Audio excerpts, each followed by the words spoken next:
नमस्कार दोस्तों, आर के फिजिकल एजुकेशन क्लासेज के यूट्यूब चैनल पर आप सभी का हार्दिक स्वागत। दोस्तों, अपन जो बूस्टर डोज ले रहे हैं, तो आज की जो अपनी यहाँ पे बूस्टर डोज रहेगी, उसके अंदर अपन किन्शोलॉजी, बायोमैकेनिक्स, लीवर, न्यूटन की गति के नियम से संबंधित अपन यहाँ पे क्वेश्चन देखेंगे। और उसके अंदर अपन वन लाइनर जो फैक्ट है वो अपन यहाँ पे देखने वाले हैं। तो सभी दोस्त क्लास को शेयर कर दे, लाइक कर दे, फिर अपन देखते हैं। तो अपन 5 से 10 मिनट की क्लास में वो इंपॉर्टेंट यहाँ से सीधा 1 से 2 क्वेश्चन आपको यहाँ पे मिलने वाले हैं। तो अपन लीवर की बात करें, उत्तोलक की बात करें, तो इसके अंदर देखे दोस्तों, यहाँ पे उत्तोलक के अपन है वो कौन सा श्रेणी का लीवर है, इसके लिए अपन जांचने के लिए है वो अपन यहाँ पे एक ट्रिक है जिसे अपन एफ कोड के नाम से जानते हैं दोस्तों। यहाँ पे यानी एफ के आधार पर अपन यहाँ पे अनुमान लगा सकते हैं कौन सा लीवर यहाँ पे कौन सी श्रेणी के अंदर यहाँ पे आएगा। देखिए दोस्तों, यहाँ पे अब फर्स्ट क्लास लीवर की अपन बात करें, तो फर्स्ट क्लास लीवर है उसके केंद्र के अंदर यानी मध्य के अंदर बीच के अंदर यानी फल क्रम आता है जिसे अपन एफ के नाम से यानी फर्स्ट के नाम से जानते हैं। और इसका उदाहरण के तौर पर देखें यहाँ पे, तो यहाँ पे गर्दन का झुकना, सिर और रीढ़ की हड्डी का आगे पीछे झुकना है वो यहाँ पे फर्स्ट श्रेणी क्लास लीवर के अंदर यहाँ पे आता है। आगे देखिए दोस्तों, यहाँ पे सेकंड क्लास लीवर की बात करें, तो इसके मध्य के अंदर है वो लोड आता है जिसे अपन रेजिस्टेंस के नाम से जानते हैं।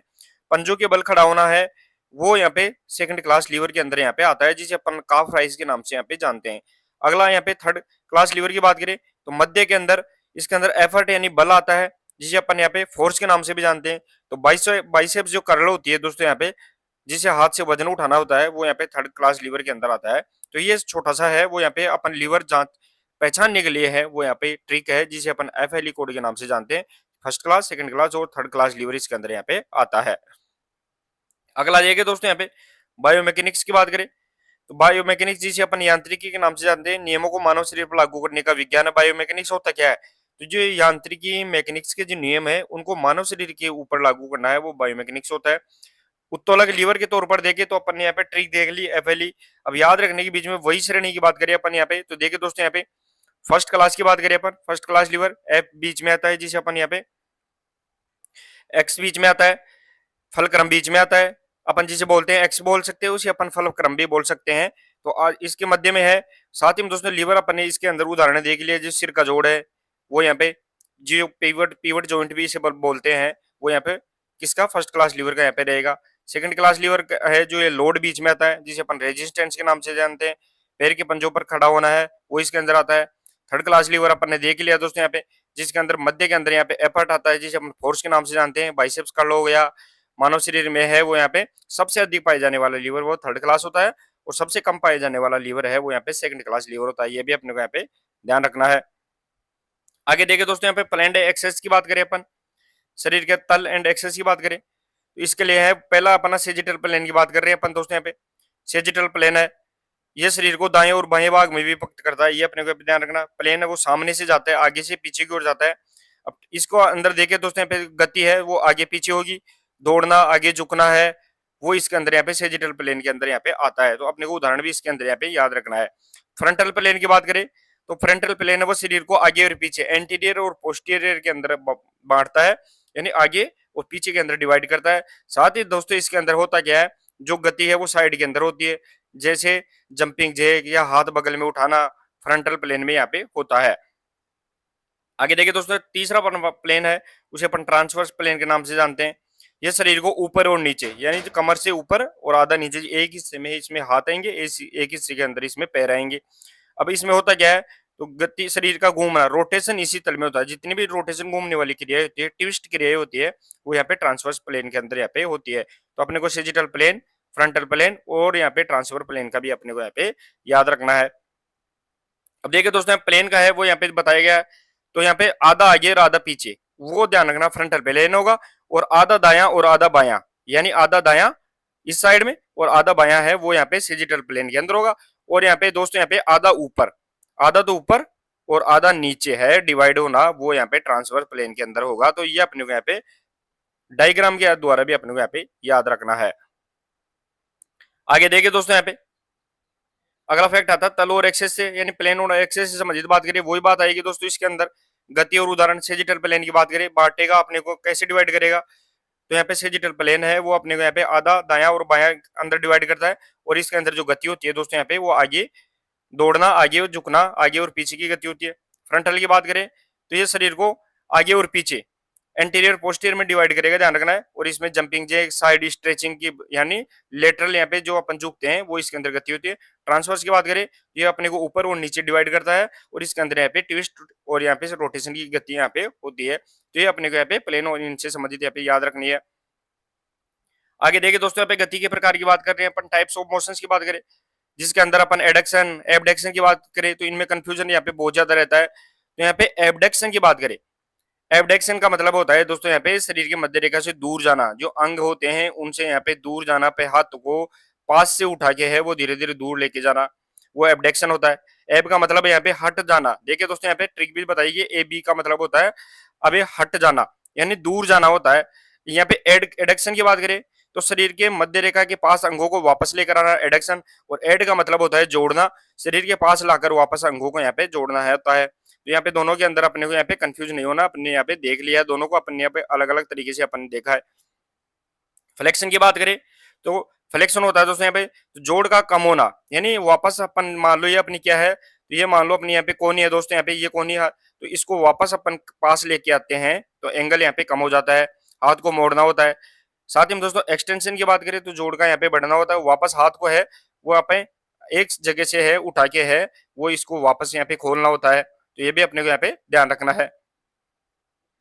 आगे देखिए दोस्तों, यहाँ पे न्यूटन के गति के नियम की बात करें लो, तो न्यूटन के गति के नियम है या अक्सर है वो एग्जाम में बहुत बार पूछे जाते हैं दोस्तों यहाँ पे। तो उसमें प्रथम नियम है जिसे अपन लॉ ऑफ इनर्शिया के नाम से जानते हैं, इसे जड़त्व के नियम से भी जानते हैं दोस्तों यहाँ पे, इसे जड़त्व के नाम से भी जानते हैं, ये भी ध्यान रखना। अब जड़त्व दो प्रकार का होता है, एक यहाँ पे स्टैटिक, दूसरा यहाँ पे डायनेमिक यानी स्थिर और गतिशील। तो एथलीट का शुरुआत ब्लॉक रहता है वो यहाँ पे स्थिर यहाँ पे जड़त्व रहता है, ये अपने को ध्यान रखना है। दूसरा होता है दोस्तों यहाँ पे द्वितीय नियम जिसे अपन लॉ ऑफ एक्सीलरेशन या लॉ ऑफ मोमेंटम के नाम से भी जानते हैं, ये इसे त्वरण का नियम भी बोलते हैं। तो एफ बराबर एम मल्टीप्लाई ए, ये इसका फॉर्मूला है दोस्तों यहाँ पे, फोर्स बराबर मास इनटू एक्सीलरेशन होता है। इसका मतलब होगा कि जितना अपन प्रेशर लगाएंगे, जितना फोर्स लगाएंगे, उतनी ही गति में यहाँ पे परिवर्तन आएगा। जैसे शॉर्ट पुट को जितनी जोर से अपन फेंकेंगे उतनी दूर यहाँ पे जाएगा, ये इसका यहाँ पे ध्यान रखना है। अगला अपना थर्ड नियम होता है दोस्तों यहाँ पे जिसे अपन law of action and reaction के नाम से जानते हैं, इसे क्रिया प्रतिक्रिया का नियम कहते हैं। जैसे तैराकी के अंदर जो पानी को पीछे धकेलते हैं तो शरीर आगे बढ़ता है, अपन जैसे चलते हैं तो जमीन को पीछे धकेलते हैं तो अपन शरीर आगे बढ़ता है, बंदूक से गोली निकलना, गुब्बारे से हवा निकलना, ये इसके यहाँ पे उदाहरण रहने वाले हैं। अगला देखिए दोस्तों यहाँ पे किंशोलॉजी की बात करें अपन, यहाँ पे किंशोलॉजी शब्द है वो ग्रीक भाषा के दो शब्दों से काइनन प्लस यहाँ पे लोगस तो बना है, ये भी अपने को ध्यान रखना है। किंशियस प्लस लोगस से बना है, जिसमें यहाँ पे किंशियस का अर्थ होता है यहाँ पे गति और लोगस का अर्थ होता है दोस्तों यहाँ पे अध्ययन, यानी गतियों का अध्ययन है वो इसके अंदर यहाँ पे किया जाता है।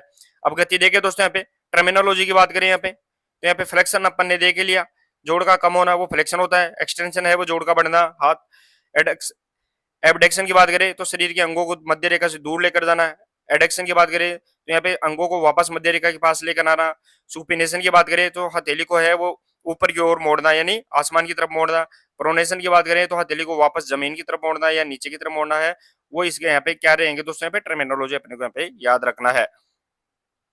आगे देखिए दोस्तों यहाँ पे न्यूटन के नियमों की बात करें तो जड़त्व का नियम है जिसे अपन फर्स्ट नियम के नाम से जानते हैं, लॉ ऑफ इनर्शिया के नाम से जानते हैं। वस्तु अपनी स्थिति नहीं बदलती है, जैसे 100 मीटर स्प्रिंटर है वो इस स्प्रिंट का स्टार्ट लेता है, वो अपने को ध्यान रखना है। त्वरण की बात करें तो इसमें अपन ने फॉर्मूला देख लिया, जैसे भारी शॉर्ट फुट है वो हल्के शॉर्ट फुट से यहाँ पे ज्यादा नहीं जाएगा। साथ ही हम दोस्तों क्रिया प्रतिक्रिया की बात करें तो क्रिया की विपरीत प्रतिक्रिया जैसे तैराकी में पानी को धकेलते हैं वो इसके अंदर होता है। तो अपन ने अनेक प्रकार से है वहाँ पे एक एक टॉपिक को अपन ने यहाँ पे क्लियर किया है। आगे देखिए दोस्तों, अब अगला अपना पॉइंट रहेगा संतुलन और गुरुत्वाकर्षण, जिसे अपन स्टेबिलिटी और यहाँ पे सेंटर ऑफ ग्रेविटी के नाम से जानते हैं। तो सीओजी की बात करें, सेंटर ऑफ ग्रेविटी की बात करें तो वह बिंदु जहां शरीर का कुल भार केंद्रित होता है, सेंटर ऑफ ग्रेविटी किससे बोलते हैं, तो वह बिंदु जहां पर शरीर का कुल भार, मान लो ये बिंदु है यहाँ पे पूरा भार टिक रहा है तो कुल भार होता है, पुरुषों में यह नाभि के पास में होता है और महिलाओं में है वो पेल्विक श्रेणी के पास में होता है, ये भी अपने को ध्यान रखना है। साथ ही हम दोस्तों स्थिरता की बात करें, स्टेबिलिटी की बात करें तो यहाँ पे सेंटर ऑफ ग्रेविटी जितना नीचे होगी स्थिरता उतनी अधिक होगी। ये अपनी मान लो क्या है जमीन है, यहाँ पे जितनी चीज पास में रहेगी जमीन के उतनी स्टेबिलिटी यहाँ पे ज्यादा रहेगी। साथ ही में अगर बात करें अपन दोस्तों आधार क्या है, तो आधार जितना बेस यानी जितना चौड़ा रहेगा स्थिरता उतनी अधिक रहेगी, ये भी अपने को यहाँ पे ध्यान रखना है। तो इंपॉर्टेंट है दोस्तों यहाँ पे संतुलन और गुरुत्वाकर्षण से संबंधित भी अपने को फैक्ट यहाँ पे याद रखने हैं। आगे देखिए दोस्तों यहाँ पे परीक्षा के वन लाइनर इंपॉर्टेंट क्वेश्चन देखेंगे वो भी देखते हैं अपन। तो यहाँ पे गोनियोमीटर की बात करें तो जोड़ों के कोण और लचकता को मापने के लिए अपन गोनियोमीटर, जोड़ की रेंज ऑफ मोशन की बात कर रहे हैं तो उनकी फ्लेक्सिबिलिटी को यहाँ पे मेजर करने के लिए अपन गोनियोमीटर का उपयोग करते हैं। काइमोग्राफ की बात करें तो मांसपेशियों के संकुचन को मापने के लिए, ध्यान रखना दोस्तों, यहाँ पे मांसपेशियों के संकुचन को मापने के लिए अपन किसका यूज करते हैं, तो काइमोग्राफ का अपन यूज करते हैं। प्रक्षेपथ पैराबोला की बात करें तो जब कोई वस्तु हवा में फेंकी जाती है तो उसका पथ होता है, उसे अपन पैराबोला के नाम से जानते हैं। ध्यान रखना दोस्तों, हवा में फेंकते हैं जैसे short put, discus throw, javelin, तो ये हवा से आते हैं, तो ये पैराबोला यहाँ पे इसका पथ रहेगा। एगोनिस्ट की बात करें तो एगोनिस्ट को अपन प्राइम मूवर भी बोलते हैं दोस्तों। यहाँ पे ये मुख्य काम कार्य करने वाली मांसपेशी होती है, इसे अपन प्राइम मूवर के नाम से भी जानते हैं। साथ ही हम दोस्तों एंटागोनिस्ट की बात करें तो एगोनिस्ट की विपरीत होती है और विपरीत दिशा का कार्य करती है, इसे अपन यहाँ पे ध्यान रखना दोस्तों। यहाँ पे जैसे बाइसेप्स है, अपन कोई वजन उठा रहे हैं तो बाइसेप यहाँ पे क्या होगी, फूलेगी, और पीछे है वो ट्राइसेप है वो यहाँ पे फैलेगी। तो यहाँ पे एगोनिस्ट और एंटागोनिस्ट का यहाँ पे कार्य करती है। तो ये अपने को सारे फैक्ट अपने को यहाँ पे इंपॉर्टेंट याद रखने हैं। तो चलिए दोस्तों, आज की यहाँ पे जो अपन ने बूस्टर डोज क्लास ली थी, यहाँ से लगभग यहाँ पे दोस्तों यहाँ पे एक या दो क्वेश्चन आपको सीधे सीधे एग्जाम में मिलेंगे। क्लास अच्छी लगी होगी तो मिलते हैं दोस्तों नेक्स्ट क्लास के साथ, तब तक के धन्यवाद, थैंक यू सो मच।